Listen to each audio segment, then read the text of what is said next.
Kids are being exposed on an average between 11 and 13 years old, some much younger than that. Adult content being available on app stores is likely to make that even more accessible for kids and youth. And as we just talked about, it's really harmful for kids when they are exposed to pornography.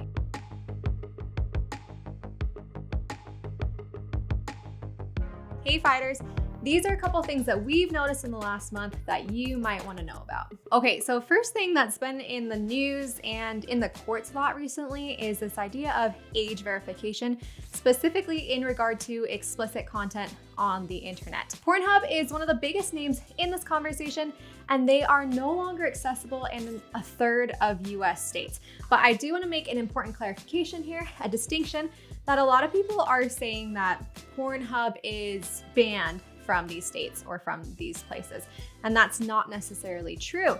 Pornhub has banned users from these states and from these areas from accessing content on their website.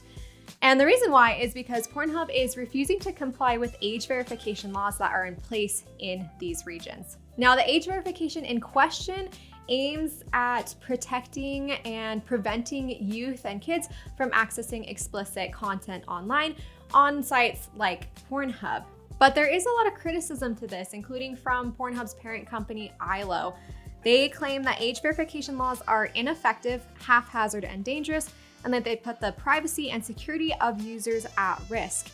In fact, Pornhub also said on here, as you know, your elected officials are requiring us to verify your age before allowing you access to our website. While safety and compliance are at the forefront of our mission, giving your ID card every time you want to visit an adult platform is not the most effective solution for protecting our users, and in fact, will put children and your privacy at risk. Now, Pornhub claims that 0% of users on their site are underage, and this came from their 2024 year in review.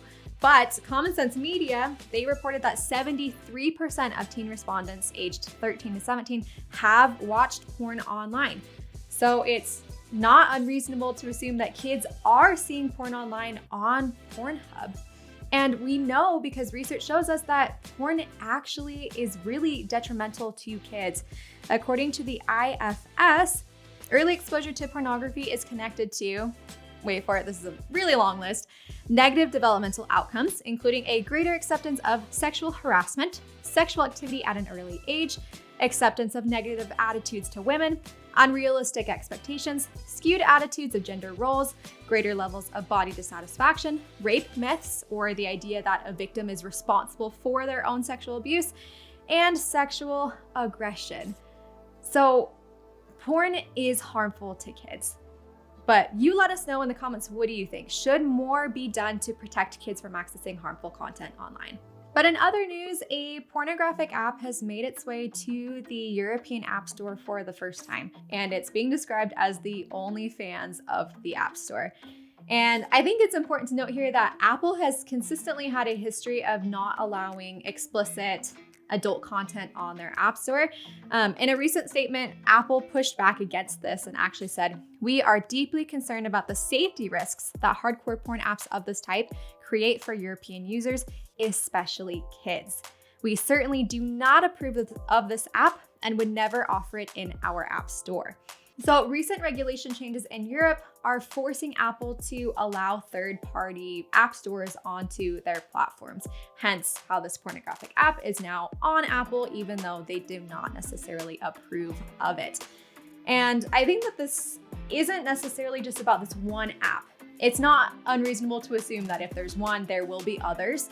But it's not even just about that one app. I think it's part of a much bigger conversation where pornography is so accessible in our culture and in our society today, especially for kids. I mean, kids are being exposed on an average between 11 and 13 years old, some much younger than that.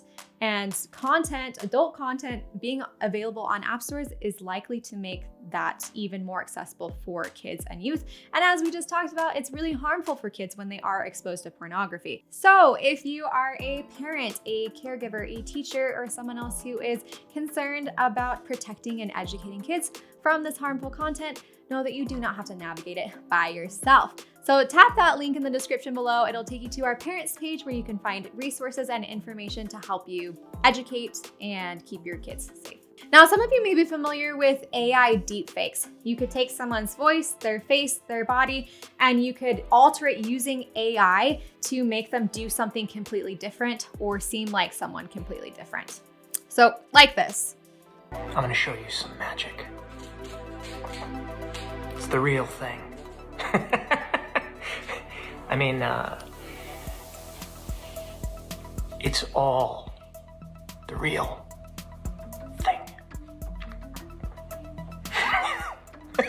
Okay, so that looks like Tom Cruise, it acts like Tom Cruise, it maybe even sounds like Tom Cruise, but it's not Tom Cruise. It's some other random guy who has used AI to seem like Tom Cruise. And something else that's important here is that this video was released 3 years ago. So you can imagine how much better the quality is continuing to get. I mean, just think about the enhancements in AI in the last year. Like, this quality of this content is becoming more and more realistic every day. So, but here's where it gets dark. So 98% of all deepfakes online are pornographic. 98%. So that video that we just watched with Tom Cruise, that's in the small minority of what these types of deepfake videos look like. And in addition to that, 99%, so almost every single pornographic video targets women. Knowing this, it's not surprising that pornographic deepfakes are becoming more prevalent in our culture and in our society. We see this more and more in the news. We hear of people whose lives have been seriously impacted by this type of exploitation. One example of this is Hannah Grundy's story. It made its way to BBC this past month. There she talks about how she received a message that had a link in it. When she clicked on that link, it took her to a website called The Destruction of Hannah. In there, she found hundreds of AI-generated images of her in really violent, explicit, graphic, pornographic images. It was also paired with her full name, her Instagram handle, her address, her phone number, and there was even a place on the page where people could vote about the ways that they would want to abuse her as an individual. She found out that the person that had created and distributed this content was a close and trusted friend. For many people, including myself, that's a really scary thought that anyone nowadays has the capability to create realistic, lifelike, pornographic content of pretty much anybody. Like, anyone's at risk of this, and that's a really scary thing. And Hannah herself, she said, quote, "You post things on Facebook and Instagram because they're the happiest moments of your life. You get a dog, you buy a house, you get engaged, and you take a photo." He had turned every single one of those moments for us into porn. So when you see that photo, now I see myself getting raped. People need to realize that when you make an artificially generated pornographic photo of somebody in real life, it's like you change their life when you click that button to create it and to post it. This isn't just something that is harmless. It actively affects people's lives, and it will affect their life forever. Once these images are created, they're just ones and zeros, right? It's really easy for them to be distributed across the internet, to be downloaded. It's almost impossible to completely wipe those images from the internet. So when you make a decision to create porn of somebody else using AI, you are changing their life. And this is just part of a much larger problem, again, with how prevalent pornography has become in our society, that it is so normalized and almost even encouraged to take images of people that you know in your life and turn them into lifelike pornographic images that, as we just discussed, will impact their life forever.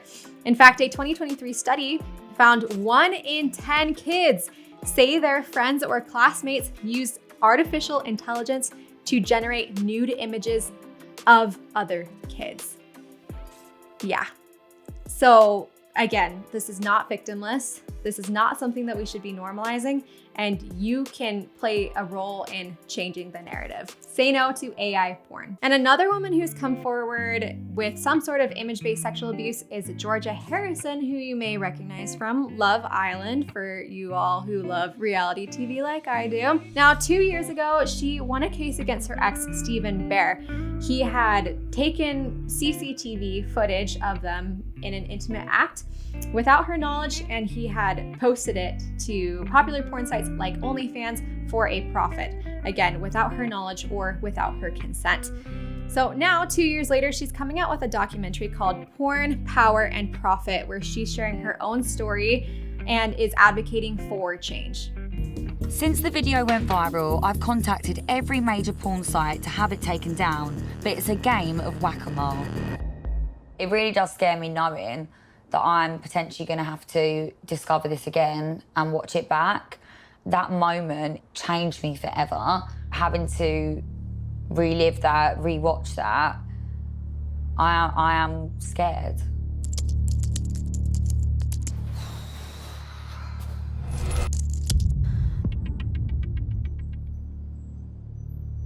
And it's embarrassing, to be honest. These men are sitting at home and they're all watching this. I don't know if maybe we should stop for a second.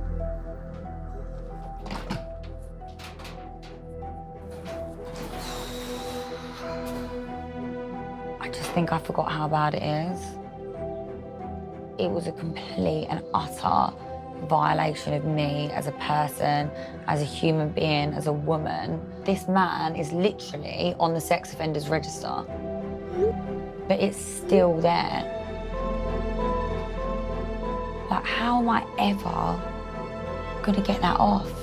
No one should have to experience this type of sexual exploitation, but we do really empathize with and appreciate when people come out to share their own stories, because it does create lasting change for others. And recently, Grammy-nominated singer-songwriter Gracie Abrams spoke out against pornography. She said, quote, "It's dangerous, not real, and a performance. It's really dangerous for young people for that to be their introduction to sex." And we agree with that. And we really appreciate when people like Gracie Abrams speak out against the harms of porn.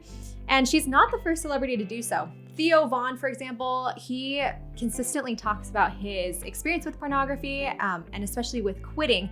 Billie Eilish has spoken out against it. We are longtime friends with Terry Crews, and he has spoken so much about his own experience with pornography.